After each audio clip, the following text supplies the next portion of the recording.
7. Bab. Güzel nam ataq, xuşbuy məlhəmdin yaxşıdır. Ölüm günü, tuğulğan kündün yaxşıdır. Bəzmi boluvatqan öygü berişdin, matəm boluvatqan öygü beriş yaxşıdır.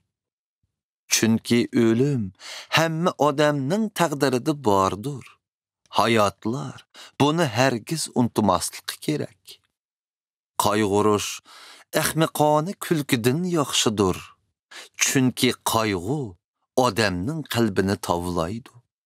Dana odamlar o'lim to'g'risida o'ylaydi, nodon odamlar bo'lsa har vaqt shodlikni o'ylaydi. Danalarning ayblishini anglash, nadonlarning maqtishini anglashdan yaxshidir. Nadallarning kulkisi xuddi o'choqda qaraslab kuyuvatgan tikanga o'xshaydi. Kuyuvatgan tikkan ovoz chiqaradi. Xalas, bumu behuddilikdir. Qaqt so'xti qilish danalarni nodon qiladi. Para ilish odamning qalbini buzadi. Bir ishning oxirlashishi bir ishning boshlanışıdan yaxshi. Savrchan bo'lish mag'rurlikdan yaxshi. Asan achchiqlanma, chunki achchiqlanish ahmoqning qalbida makon quradi.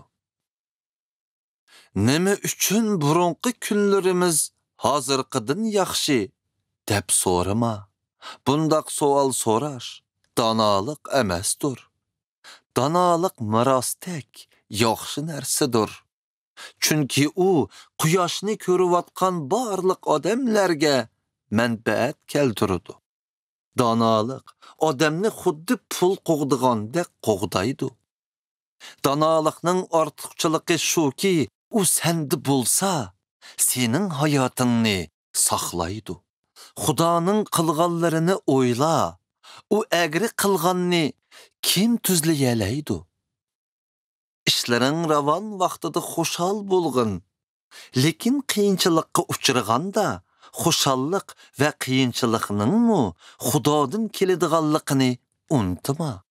Kelgusida nima ishlarning yuz beradiganligini hech kim bilolmaydi. Bu behuda hayotda nurg'un ishlarni ko'rdim. Yaxshi ish qiladigan odamlar haqqoniy bo'lsa-mu, baldur ölüp ketadikan. Onun aksicha yomon odamlar yomon ish qilsa-mu, uzun ömür ko'radikan. Bek haqqoniy va dono bo'lib ketma. O'zingni o'zing vayron qilishingning nima zaruriyati? Yomonlik qilishga berilib ketma. Nodonlikmi qilma. Ajilingdan burun o'lishingning nima zaruriyati? Bu nasihatlarning biriga amal qilib, yana biriga sal qarama. Chunki Xudodan ayminadiganlar har ikkilisiga amal qiladi. Donolik odamni shahardagi 10 amaldordanmi kuchli qiladi. Bu dunyoda faqat yaxshi ishni qilib, biror qitimmi yomon ish qilib boqmagan birmi odam yo'q. Başqalarının sözünü köngülünge alma. Belkim malaylarının til ahanetiga qilishing mumkin.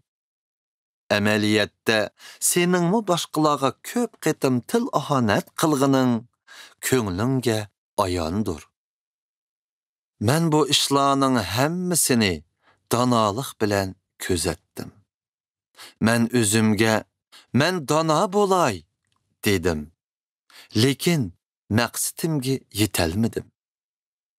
Dunyoda yuz bergan ishlarning ma'nisi nihoyat cho'nqur bo'lib, ularni biz tushunolmaymiz. Kimmi hamma ishlarning tegiga yetaligan. Men tushunishga butun zehnimni berib, donolikni izlab topmoqchi va barliq ishlarning ma'nisini tushunmoqchi bo'ldim. Men yana rezillikning shunchalik nodonlik, ahmoqlikning shunchalik talvilik ekanligini tushunishga tirishdim. Men shuni bayqadimki, odamni mahliya qiladigan ayol o'limdan qo'rqinchliq ekan. Uning ishq muhabbati qiltaq va tuzaq, qo'llari bo'lsa zanjiridir. Xudoni xursand qiladiganlar undaq ayoldan yiroq turdi. Faqat gunohkor odamlarla ashundaq ayolning tuzuqiga tushidi. Hikmat egisi shundaq deydi-ki, men yuz bergan ishlarni qayta mulohaza qilib ko'rgandan keyin mundaq xulosiga keldim. Men bütün vücudum bilan izdangan bo'lsam-mu, uning tushundirilishini topolmadim. Buningga ming erkakning ichidan biri javob beralidi. Ammo ming ayolning ichidan birsimu javob berolmadi. Mening birdan bir bayqig'inim shu bo'ldiki, aslida Xudo odamni durust qilib yaratgan bo'lsa-mu, ammo odamlar har xil razil yo'llarni izlab yuradigan.